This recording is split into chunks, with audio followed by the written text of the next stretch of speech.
Hello everyone, मैं Veenu Verma Excel in Education channel में आप सभी का स्वागत करती हूँ। फ्रेंड्स, यहाँ पर हमारी तैयारी जो होती है वो यूजीसी नेट के एग्ज़ाम के लिए और आपके सेट के एग्ज़ाम के लिए 2024 के एग्ज़ाम को ध्यान में रखकर तैयारी यहाँ पर हो रही है। ठीक है, तो तैयारी हम करते हैं पेपर 1 की भी और पेपर 2 एजुकेशन की। तो इसमें आपकी स्ट्रेटजी क्या होनी चाहिए, एग्ज़ाम पैटर्न क्या होगा। तो जून के लिए हम बात कर रहे हैं, जून 2024 में न्यू एग्ज़ाम पैटर्न आपका क्या हो सकता है, इसके बारे में यहाँ पर हम बात करेंगे। ठीक है, तो डिस्कशन होगा आपका जून 2024 के एग्ज़ाम के लिए। और देखिए यहाँ पर पेपर 1 और पेपर 2 दोनों की ही बात करेंगे। आप सभी को पता है ना, पेपर 1 सभी के लिए कॉमन पेपर होता है, किसी भी सब्जेक्ट के हों, और पेपर 2 आपका सब्जेक्ट वाला होता है। ठीक है, जिस सब्जेक्ट से आपने पीजी किया है उसके लिए होता है। और अगर आप जो है एमए या पीजी की डिग्री ले रहे हैं, अपेयरिंग में है, मान लीजिए आपका फर्स्ट ईयर है या आप अभी आपका पूरा नहीं हुआ है, सेमेस्टर वाइज में आपका 3rd सेमेस्टर चल रहा है, तो भी आप यूजीसी नेट का एग्ज़ाम जो है यहाँ पर दे सकते हैं, फॉर्म फिल कर सकते हैं। ठीक है, तो अपेयरिंग वाले भी यहाँ पर अपेयर हो सकते हैं और आप आवेदन कर सकते हैं। ठीक है, तो आज की इस वीडियो में हम लोग इसी को डिस्कस करेंगे कि पेपर पैटर्न क्या होना चाहिए। जैसे कि आपने अगर अभी तक कोई एग्ज़ाम नहीं दिया है नेट का, तो आपको पता होना चाहिए कि किस तरह से क्वेश्चन पूछे जाते हैं, क्योंकि सारा फ्रेमवर्क आपको पता होना चाहिए, तभी आपकी तैयारी अच्छे से हो सकती है ना। तो अगर आप चैनल पे पहली बार आए हैं तो सब्सक्राइब ज़रूर कर लीजिएगा और साथ में टेलीग्राम चैनल को भी ज्वाइन कर लें। तो हम यहाँ पर देख लेते हैं कि देखिए यहाँ पर जो एग्ज़ाम मोड होता है ना, वो CBT मोड होता है, कंप्यूटर बेस्ड टेस्ट होता है आपका। और यहाँ पर जो होते हैं मल्टीपल चॉइस क्वेश्चन होते हैं। ठीक है, तो इसमें देखिए पेपर 1 की अगर हम बात करें तो 50 MCQ होते हैं और जो कि 100 मार्क्स का होता है। ठीक है, और उसके बाद पेपर 2 जो है आपका, यहाँ पर 100 MCQs आते हैं और ये 200 मार्क्स का। तो मतलब जो टाइम पीरियड है ना, कितने टाइम ड्यूरेशन का एग्ज़ाम होगा, तो 3 घंटे का होगा और लगातार होता है, इसमें कोई बीच में गैप नहीं मिलता है। पेपर 1 और पेपर 2 जो है सीक्वेंसली होता है। ठीक है, तो यहाँ पर आपको 3 घंटे में आपको 150 प्रश्न करने होते हैं, 300 नंबर के, है ना। तो इस तरह से यहाँ पर देखिए 200 और 100 मार्क्स, तो यहाँ पर आपके यहाँ पे देखिए 300 नंबर का क्वेश्चन पेपर आपको करना होता है। ठीक है, अब इसके लिए क्या है, आपको कट ऑफ पता होना चाहिए। तो कट ऑफ भी मैंने टेलीग्राम पे दे रखी है, सभी सब्जेक्ट की हैं, और यहाँ पर आपको पता होना चाहिए कि कितनी कट ऑफ किस सब्जेक्ट में पिछले साल गई थी, है ना। जो अभी दिसंबर 2023 में एग्ज़ाम हुआ है, तो आप अपने सब्जेक्ट के अकॉर्डिंग यहाँ देख सकते हैं कि कितनी कट ऑफ थी, तो उससे आपको पता लगेगा कि मुझे इतने क्वेश्चन तो अटैम्प्ट करने हैं और सही अटैम्प्ट करने हैं, है ना। तो ये कुछ चीज़ें होती हैं। तो ये तो हो गया, देखिए यहाँ पर ये हो गया एग्ज़ाम पैटर्न की बात कि ये किस तरह से इसका पैटर्न है, क्योंकि अगर आप पहली बार भरेंगे तो आपको फॉर्म जो है पता होनी चाहिए चीज़ें। मार्किंग स्कीम, तो देखिए यहाँ पर कोई भी आपका सही आंसर है उसके लिए +2 दिया जाएगा और अभी तक कोई भी नेगेटिव मार्किंग नहीं है रॉन्ग आंसर के लिए। ठीक है, तो ये एक अच्छी बात है, ये आपके लिए प्लस पॉइंट हो जाता है। ठीक है, तो यहाँ पर ये पॉजिटिव पॉइंट हो जाता है। और एग्ज़ाम डेट है, तो देखिए अभी आपकी टेंटेटिव डेट, टेंटेटिव क्या कहेंगे आप, जो है यहाँ पर प्रस्तावित डेट दे दी है एनटीए ने 10 जून से 21 जून 2024 के बीच में, और जहाँ तक है इसी को ही फॉलो किया जाएगा। तो अभी जो आपके फॉर्म हैं वो अभी मार्च तक आ सकते हैं, है ना। तो मार्च में ही एग्ज़ाम जो है फॉर्म आपके फिलअप होंगे, तो आपके पास ज़्यादा टाइम नहीं बचता है। फरवरी देखिए बीत ही गया है, आधा फरवरी हो ही गया है, और ज़्यादा दिन नहीं बचेंगे ना, फरवरी बीत जाएगा, मार्च अप्रैल मई, है ना, ज़्यादा टाइम नहीं बचता है, और जून में आपका एग्ज़ाम होना ही है। तो इस तरह से देखिए जो जनरल पेपर होता है ये स्कोरिंग होता है और बहुत इंपॉर्टेंट रोल अदा करता है। तो जनरल पेपर जो पेपर 1 होता है, तो पेपर 1 जो है यहाँ पर देखिए आपका पेपर का नाम ही है क्या, टीचिंग एंड रिसर्च एप्टीट्यूड, है ना।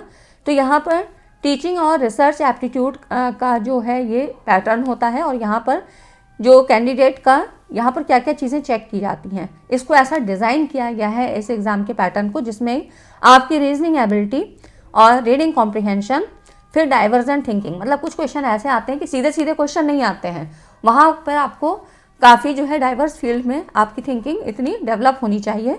और जनरल अवेयरनेस, ठीक है, जनरल अवेयरनेस में आपके यहाँ से जैसे कि करंट के जो सवाल होते हैं ना, करंट अफेयर में, कि जनरल अवेयरनेस में क्या क्या चीज़ें अभी हो रही हैं, रिसेंटली क्या हो रहा है, उसमें कौन कौन सी यूनिट कवर करती है। तो देखिए ICT और आपकी हायर एजुकेशन, आपकी शिक्षा से क्षेत्र में जितनी भी हायर एजुकेशन में जो नई नई चीज़ें होती हैं, नए ट्रेंड्स क्या आ रहे हैं, है ना, नई स्कीम्स क्या हैं, गवर्नमेंट की स्कीम्स क्या हैं, ये सारी चीज़ें आती हैं। और आपका पीपल डेवलपमेंट एनवायरनमेंट, तो 3 यूनिट तो कवर ही कवर करती है। और साथ में आपके सॉफ्टवेयर के संबंधी सवाल भी बहुत पूछे जाते हैं, है ना। तो टीचिंग और रिसर्च में कौन कौन से टूल्स यूज़ हो रहे हैं, ये सारी चीज़ें, तो जनरल अवेयरनेस को ध्यान में रखना है, ये सारी चीज़ें। तो देखिए आपको जो आपको अपने बुलेट पॉइंट क्या क्या चीज़ें स्ट्रॉन्ग करने हैं। तो देखिए रीडिंग कॉम्प्रिहेंशन, आप मतलब पढ़ने की आदत ज़्यादा डालिए, ठीक है। और स्क्रीन पे कैसे प्रैक्टिस करनी है, तो हम लोग जो है यहाँ पर जब मॉक टेस्ट लगाएंगे तो उससे अच्छी तैयारी आपकी हो जाएगी, ठीक है। तो एग्ज़ाम के पहले हम ये सारी चीज़ें करेंगे और मैं आपकी करंट की चीज़ें भी यहाँ कवर करवाऊँगी। तो इस चैनल को आप सब्सक्राइब कर लीजिए। पेपर 1 और पेपर 2 दोनों की चीज़ें यहाँ कवर करवाएंगे, ठीक है। एजुकेशन की भी, तो अभी भी देखा होगा आपने, क्वेश्चन भी मैं करवा रही हूँ एजुकेशन के, तो उसमें आपने देखा होगा कि किस तरह से क्वेश्चन अभी आपके जो न्यू स्कीम्स हैं, गवर्नमेंट की स्कीम्स हैं एजुकेशन के संबंध में, वो सारे क्वेश्चन भी आपसे पूछे गए हैं, है ना। तो जनरल अवेयरनेस में मतलब आपका अच्छे से तैयारी होना चाहिए, क्योंकि क्वेश्चन यहाँ से बनते हैं। और अभी भी मैं क्वेश्चन आपकी मास्टर क्लास सीरीज़ हमने स्टार्ट की है, तो उसमें हम कॉन्सेप्ट के साथ साथ PYQs और साथ में जनरल चीज़ें भी आपकी कवर करा रहे हैं, ठीक है। तो जो आपकी ये सीरीज़ है इसको आप देखिएगा और आपके लिए इंपॉर्टेंट होगी। उसमें एक ही प्लेलिस्ट में मैं सारी चीज़ें आपके लिए ऐड ऑन कर दूँगी, तो आप वहाँ पर देख लीजिएगा, ठीक है। तो इस तरह से रीजनिंग एबिलिटी, मतलब आपकी जो मैथमेटिक्स के सवाल बहुत ईजी होते हैं, बहुत टफ नहीं होते हैं, ठीक है। जो मैथमेटिकल एप्टीट्यूड से सवाल आते हैं वो बहुत ईजी होते हैं, बस आपको कॉन्सेप्ट पता होना चाहिए। तो अगर आप इस तरह से तैयारी करेंगे तो जनरल पेपर आपका जब तैयार हो जाता है तो आपके अंदर भी कॉन्फिडेंस आता है। इसलिए क्योंकि जो यहाँ पर 10 यूनिट है ना, वो बहुत डाइवर्स फील्ड की हैं, अलग अलग क्षेत्रों से हैं, कि उसी में ICT भी पढ़ना है, एनवायरनमेंट का भी पढ़ना है आपको, है ना, रीडिंग कॉम्प्रिहेंशन भी पढ़ना है, कम्युनिकेशन भी पढ़ना है, रिसर्च भी पढ़नी है। तो बहुत सारी चीज़ें 10 यूनिट 10 अपने आप में ही अलग अलग हैं। और जो आप सब्जेक्ट वाला पढ़ते हो तो आपने अंडर ग्रेजुएशन PG ये सारी चीज़ें में कर रखा है, तो उसमें आपको पता होती हैं चीज़ें, बुक्स वगैरह भी पता होती हैं, आपके पास कंटेंट होता है। तो पेपर 1 में इस स्ट्रेटजी से आपको काम करना है और इतनी चीज़ों को फोकस करके चलना है, ठीक है। तो ये सारी चीज़ें आपको इतनी तो तैयार करनी ही करनी है, ठीक है। और उसके बाद देखिए अभी जो पेपर 1 में क्वेश्चंस आते हैं ना, 4 टाइप से पूछे जा रहे हैं। देखिए एक तो होता है बेसिक कॉन्सेप्ट के MCQs। यहाँ पर देखिए ये जो बेसिक कॉन्सेप्ट MCQs है ना, तो इसमें आपको हर यूनिट का, जो भी यूनिट्स हैं उसमें बेसिक कॉन्सेप्ट तो ज़रूर पता होना चाहिए, क्योंकि यहाँ से जो क्वेश्चन बनते हैं, तो अभी जो पैटर्न है ना, लेटेस्ट पैटर्न क्या है, इसमें क्या कर रहे हैं NTA वाले कि यहाँ आपको लेंदी बनाए जा रहे हैं, ज़्यादा कॉन्सेप्ट में ज़्यादा टफ नहीं है, ठीक है। क्वेश्चंस मतलब इजी आते हैं, लेकिन उसमें क्या होगा कि 5-6 ऑप्शन आपको दे दिए जाते हैं, तो कन्फिगर करना होता है। कन्फिगर से मतलब है कि जैसे ABCDEF करके आपको 5-6 उसके जो है पॉइंट्स दे दिए जाते हैं। अब इसमें कहेगा कि इस जो है टॉपिक से संबंधित कौन सा है ना, तो कौन सा सेट बैठता है, तो अब आपको वहाँ पे पता होने चाहिए। तो आपको क्या है, रीडिंग स्किल्स भी आपकी अच्छी होनी चाहिए, ठीक है, और फिर उस कॉन्सेप्ट के बारे में सारी चीज़ें पता होनी चाहिए।